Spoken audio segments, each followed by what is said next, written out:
지금 청와대터는 동물을 잡아서 죽여서 피를 바르는 그런 곳을 한 것입니다.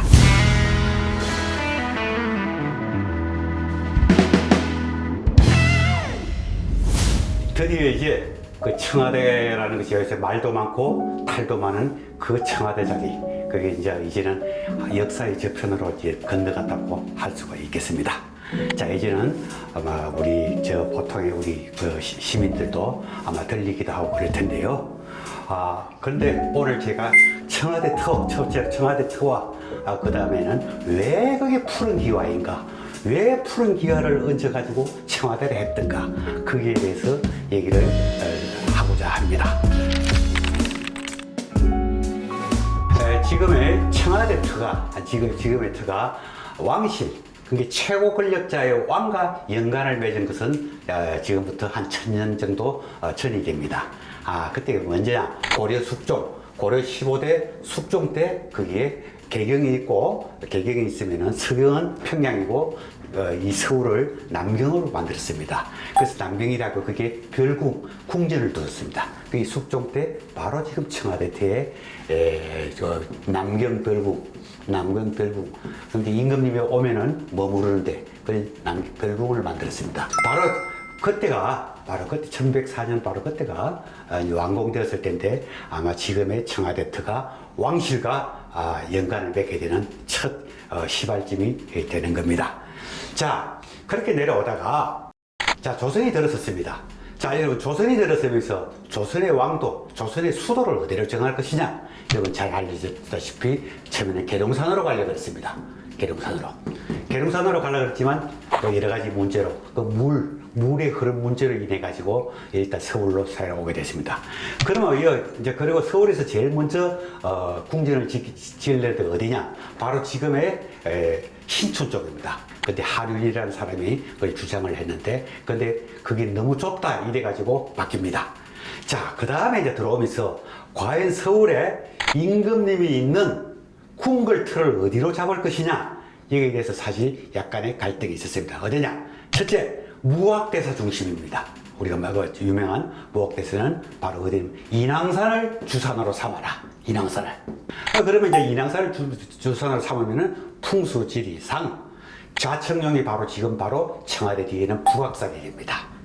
그리고 우백호가 뭐야 되면 남산이 됩니다. 그리고 가장 문제는 동향이 됩니다. 동쪽을 바라보는 거예요. 만약 그때 그것이 됐다면은, 그것이 채택이 됐다고 하자면은 지금 서울의 모습은 완전히 또 달라졌겠죠. 근데 여기에 아주 강력하게 여기에 아주 반대 의견을 낸 사람이 바로 그 유명한 정도전입니다. 풍수도 알고 뭐도 아닙니다. 무슨 소리냐? 도대체가 어떻게 궁궐이 동쪽을 보고 앉느냐? 원래 예로부터 임금은 남면이다. 남쪽을 보고 앉는 것이다. 임금은 남쪽을 보고 앉는 것이다. 자, 풍수지리도 뭐든, 풍수지리도 결과론적이게 여러 가지 셉니다. 사실은 맞고 안 맞을 수도 있는 것이고, 그런데 결국은 힘 있는 사람의 말을 따르게 되는 거죠. 그 당시는 정도전이 가장 힘이 있었어요. 가장 실권자였습니다. 그래서 지금 바로 경복궁 자리, 북악을 주산을 하는 게 결정이 된 겁니다. 바로 이 정도전에 남면해야 된다. 임금님은 남쪽을 바라보고 있어야 된다는 이것 때문에 지금 바로 경복궁이 그 자리에 들어선 겁니다. 자, 경복궁 처음에는 그 고려 때 별궁이 있었던 자리에 지으려고, 바로 여기가 바로 지금의 청와대 자리입니다. 지으려 했는데 너무 고개가 좀 좁아서 조금 밑으로 내려온 겁니다. 조금 밑으로 내려와가지고 지은 것이 바로 경복궁입니다. 바로 이때 이 경복궁을 지으면서 바로 서울의 지금의 모든 구조나 여러 가지 위치 같은 게 다 결정이 되게 됩니다. 지금까지도 그렇습니다. 그런데 가장 문제가 풍수지리상, 지금 경복궁을 그 자리에 지으면은 좌청룡이 어디가 되느냐? 지금의 낙산입니다. 동대문이나 그쪽 낙산이고, 우백호가 어디가 되느냐? 인왕산이 됩니다. 그리고 남산은 안산이 되는 겁니다. 그래서 이어서 그렇게 되면 다 좋은데 두 가지 문제가 생깁니다. 첫째로, 원래 좌청룡, 지금 낙산 쪽, 동대문 쪽이 약하기 때문에 장남이 잘 안 된다.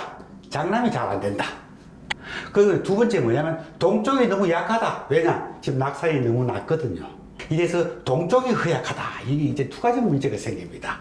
이 두 가지 문제가 생깁니다. 자, 근데 이때 전도전이 그 경복궁을 지으면서 이 지금의 청와대 터는 사실은 터는 조금 달라졌지만은 풍수지리적으로 똑같은 그런 문제를 가지게 되는 겁니다. 자, 그러면 우리가 한번 봅시다. 이제 결과론적이지 한번 보겠습니다.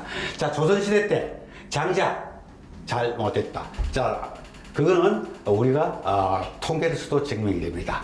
27왕이 있었는데 27명의 왕이 있었는데 적장자 본부인에서 태어난 장남 출신 딱 8명입니다. 27명 중에서 8명인데 그 중에 또 누구냐? 되게 문종, 단종, 뭐 연산군, 갑자기 뭐 임금을 한 몇 개월 하다 말다가 돌아가신 인종, 그다음에 특히나 나중에 마지막 임금 순종, 이 정도가 다 그 27명 중에 8명입니다. 참 조선시대의 장자가 별로 잘 되지를 못했어요.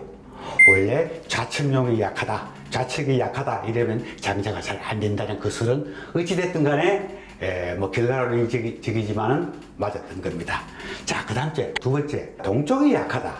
이게 참 사실은 좀 큰 문제가 됐습니다. 왜냐하면 동쪽이 약하다. 그 전도전도 그걸 알고 있었습니다. 그래서 그 동대문의 이름을 흥인문이라, 원래 흥인문이라 그랬습니다. 흥인문.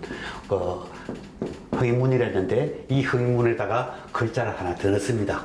흥인지랑, 흥인지다. 이래. 그래가지고 넉자로 만들어가지고 흥인지문, 이 정사각형으로 아예 흥인지문으로 그렇게 씁니다. 막 그렇게 해서 동쪽을 좀 북돋워 준다, 막 이런 의미가 있었습니다. 근데 동쪽이 약한 것은 사실이었습니다. 결국 우리가 뭡니까? 임진왜란 때 동대문이 어떤 역할을 했습니까? 자, 이거는 동대문의 아픈 역사입니다. 동대문이 지금 그래도 원형을 보존하고 남아있게 된 것은 참 아이러니한 사실입니다.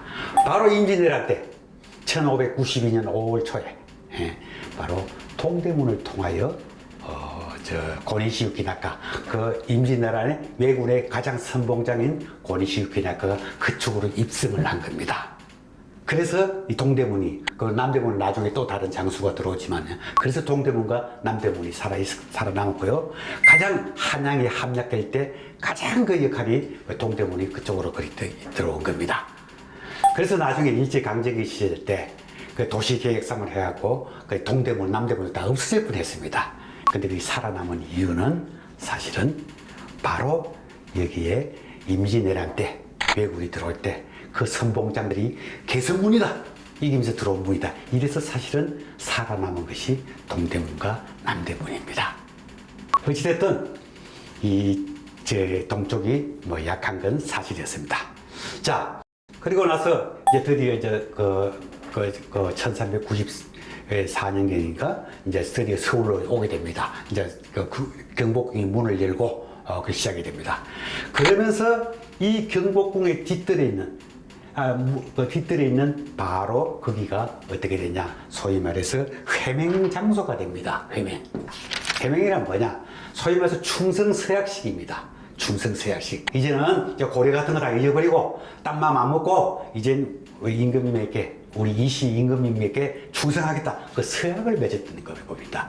근데 그 서약을 맺다 보면 다 항상 일어나는 일은 뭐냐면 원래 본래는 백마를 잡아서 뭐 했는데 그 뒤로는 뭐 소나 돼지나 뭐 여러 가지를 이렇게 희생물을 해가지고 그 피를 입에 바르는 형식을 취합니다. 이게 뭐냐면 사표리라고 합니다. 어떻게 보면은 지금 청와대터는 충성서약식을 하면서, 회맹식을 하면서 이 동물의 피를 이렇게 바르는, 동물을 잡아서 죽여서 이렇게 피를 바르는 그런 것을 한 것입니다. 조금 좀 어스스한데죠. 자, 그뿐만이 아닙니다. 바로 그 지금의 청와대터 앞에 경복궁을 지으면서 바로 그거는 뒷마당이 되는 겁니다. 지금의 청와대터는. 그러면 원래 풍수지리든 무엇이든 그래서 항상 우리 북쪽은 좋지 않게 봤습니다. 뭐 지금도 우리가 북대문이라는 말은 잘 안 쓰죠? 없죠? 그렇듯이 바로 뒤는 항상 음기가 강하다. 남면을 하게 되면 그 뒤쪽 북쪽은 음기가 강하다, 이렇게 돼가지고 그 문을 크게 내지도 않고 문을 만들어도 작게 만들지 안 그러면 마치 그저 닫아두든지 막 그런 식이었습니다. 그러니까 어쨌든 간에 이 풍수를 보든 무엇을 보든 큰 궁궐이 있고 그 뒤쪽은 말이죠. 일단 북쪽이 되는데 그쪽은 조금 터가 그렇게 좋은 터는 아니다 하는 그런 결론이 나오는 거죠. 그런데 임진왜란에서 경복궁이 다 무너지게 못 쓰게 됩니다.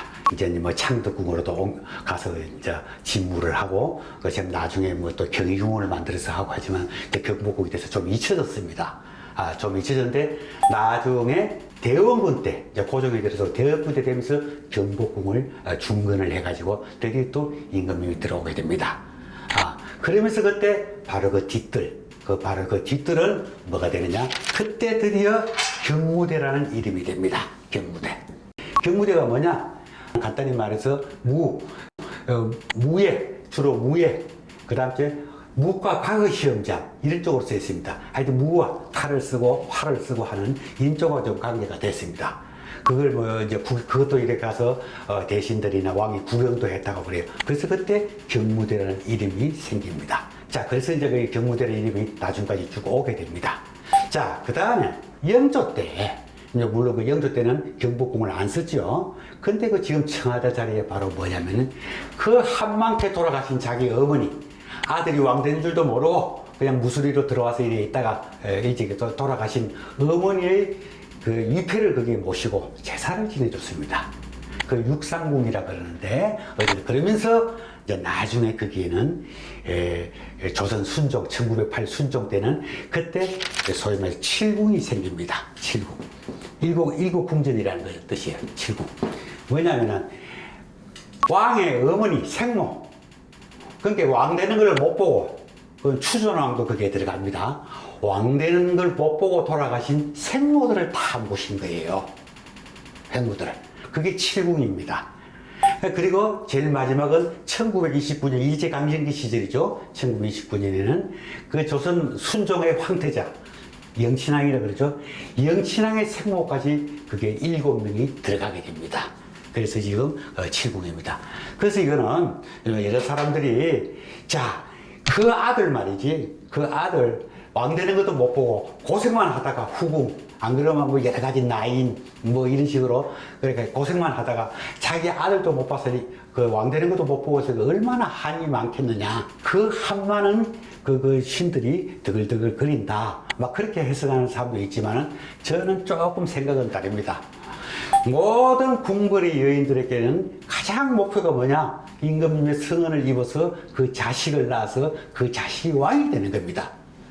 비록 죽었지만은 그 자기가 낳은 자식이 왕이 됐다. 이건 꼭 슬픈 일만은 아니죠. 저는 그건 꼭 슬픈 일만은 아니라고 봅니다. 어쨌든 지금의 청와대 때가 지금 그 칠궁이 들어섰습니다. 자, 그래서 아까 경무대가 얘기가 나왔지만 이제 경무대에서부터 얘기는 이제 드디어 달라집니다. 자, 경무대가 드디어 푸른 기와의 집입니다. 푸른 기와 집입니다. 왜 그러면은 다른 색깔도 아니고 그냥 기와 색깔도 아니고 꼭 어떻게 그렇게 푸른 기와였을까? 왜 청와대가 됐을까? 거기에 대해서는 다음에 말씀드리기로 하겠습니다.